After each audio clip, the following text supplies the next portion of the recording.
안녕하세요. 아스라다 프로젝트 세 번째 이야기입니다.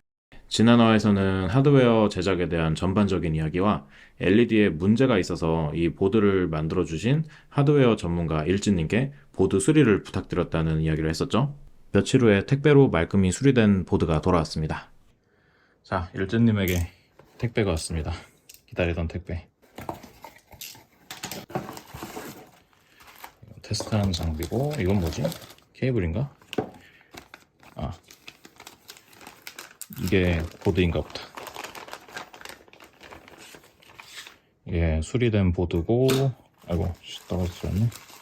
이제 이거 가지고 다시 작업을 진행해보면 될 것 같습니다. 네, 곧바로 제가 작성한 코드를 다시 올려서 테스트를 해보니까 LED는 문제없이 작동되더라고요.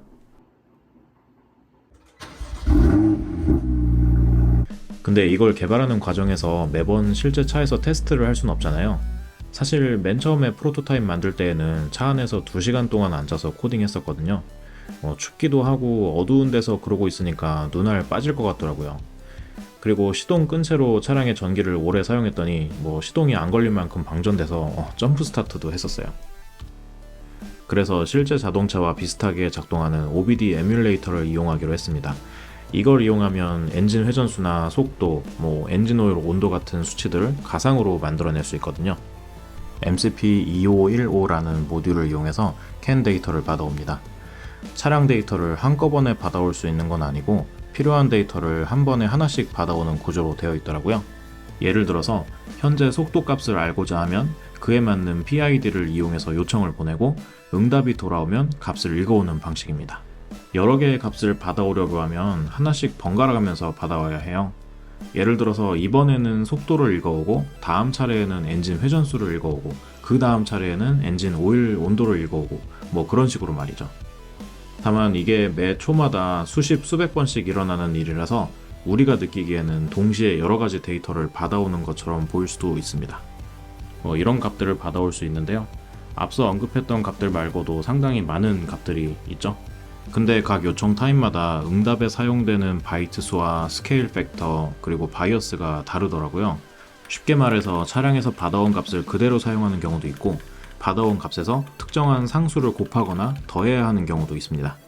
한 가지 특이한 점은 차량에서 속도 값을 받아올 때 1바이트짜리 unsigned integer 타입을 사용하거든요. 그러면 이 자료형이 표현할 수 있는 값의 범위가 0부터 255까지인데 256 이상의 속도가 나는 차량들은 속도를 어떻게 표현하는 거지? 하는 생각이 들었습니다. 속도가 300 넘어가는 차량들도 간혹 있잖아요. 혹시 아시는 분이 있다면 댓글 좀 부탁드리겠습니다. 사실 차량의 속도랑 엔진 회전수 보여주는 기능 말고도 이것저것 다른 기능도 구현 중이거든요. 근데 ATmega328 특성상 메모리가 너무 적어서 기능을 하나둘씩 추가하다 보면 메모리가 부족해서 프로그램이 동작하지 않는 문제가 발생하더라고요. 일진님께서 지금 ESP32를 이용해서 새로운 하드웨어를 개발 중이라 그게 완성되면 훨씬 더 많은 기능을 집어넣을 수 있을 것이라고 기대합니다. 그 전까지는 일단 차량의 속도와 엔진 회전수 정도만 화면에 표시하고 엔진 회전수가 올라감에 따라서 LED 스트립을 점등하는 기능 정도만 남겨두기로 했어요. 이 정도만 해도 2KB 메모리가 거의 다 꽉 차더라고요. 에뮬레이터를 이용해서 열심히 테스트하면서 만들었으니까 이제 실제 차에서 테스트를 한번 해볼 차례입니다.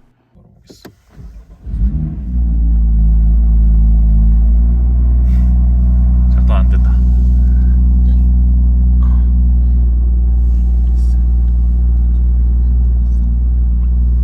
그런 거 같은데? 다른 모드로 바꿔볼까?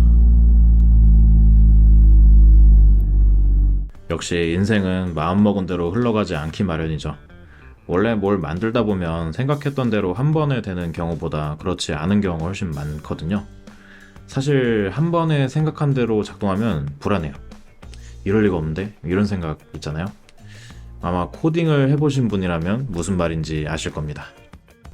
또 의도치 않게 이야기가 길어지고 있는 것 같아서 오늘은 이쯤에서 마무리하도록 하고 다음 화에서는 실차에서 이 작동하지 않는 문제를 해결한 이야기 그리고 서킷에서의 작동 테스트를 했던 이야기를 해볼 예정입니다. 구독과 알림 설정하시면 다음화를 놓치지 않을 수 있겠죠? 멋진 PCB 보드를 디자인해주신 일진님께 다시 한번 감사의 말씀을 드립니다. 아마 저 혼자 만들었다면 이렇게 각종 부품들을 덕지덕지 붙여놔서 프랑켄슈타인 같은 모습이 되지 않았을까 하는 생각이 드네요. 그럼 다음화에서 조금 더 발전된 모습으로 찾아뵙도록 하겠습니다. 감사합니다.